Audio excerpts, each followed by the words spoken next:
Yo, who is Vivek Ramaswamy? I was first introduced to Mr. Ramaswamy about a year ago.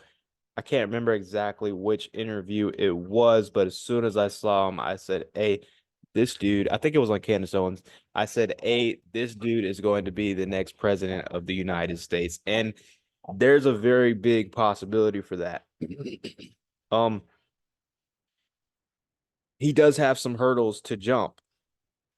Trump has already had a first term and we got to see what he's about. I think a lot of people looked past Trump's political experience because he was an entrepreneur and they knew he knew how to run huge organizations, and they had the same expectations for, say, Mr. Vivek Ramaswamy. However, the hurdle that Ramaswamy is going to have to jump is two, if you were to ask me, is the fact that Trump has already had a first term and Vivek has not.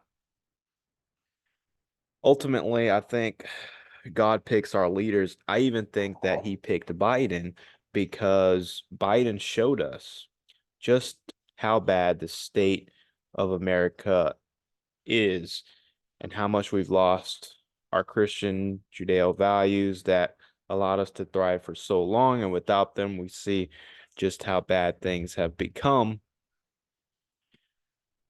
But to be frank, I still don't know who I am going to pick when it comes down to it. Vivek or Donald Trump.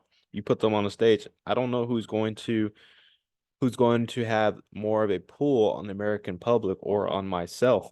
Obviously, Trump is a lot more of a rougher dude. He's going to have um a lot more strength, a lot more dominating the interview. I know the fact that Donald Trump can dominate the stage better than Ramaswamy, but Ramaswamy has so much depth in his approach, and he understands what's happening on a psychological level for the American public so well.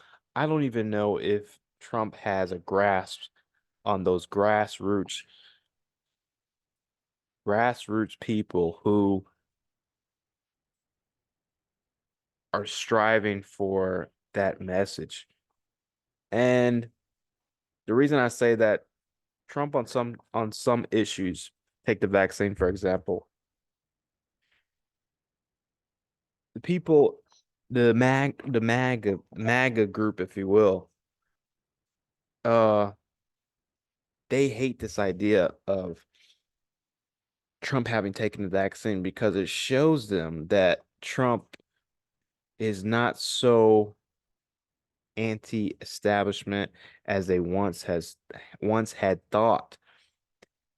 And I don't think that is necessarily true. This was so new to America, to the world when COVID happened, that to credit a president to take the right steps would be extremely unfair. And I think he handled it to the best of his ability. But adversity introduces a man to himself, and the adversity of COVID introduced President Donald Trump to us. How did he behave in that adversity? He behaved tough against the world, but he kind of caved to Big Pharma, Fauci. He caved to these people, and that was not something that the American public wanted to see. Unlike, for example, DeSantis, who's crashing in the polls. He's not even thinking so much because he doesn't know how to stand his ground. I think he stands his ground very well. It's just that he does not know how to handle himself on the stage. He's just unpracticed. Trump is practiced. Vivek is practiced. Some of the toughness coming from Vivek does feel a little bit forced, but that's okay. He'll grow into it and that can become more and more of his character. But that toughness has been part of Trump for a very long time. You can see it in his interviews back in his younger days. He has no problem being hard on interviews, hard on people, hard on firing.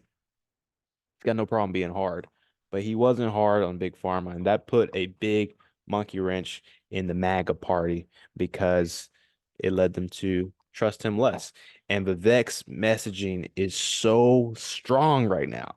It's so powerful right now that like he's just saying everything that everybody wants to hear. So we'll see where things go. I'm excited to see them both on a stage. I'm pretty sure it's going to be them both because he just absolutely dismantled everybody else in the Republican primary. And yeah, we'll see where it goes.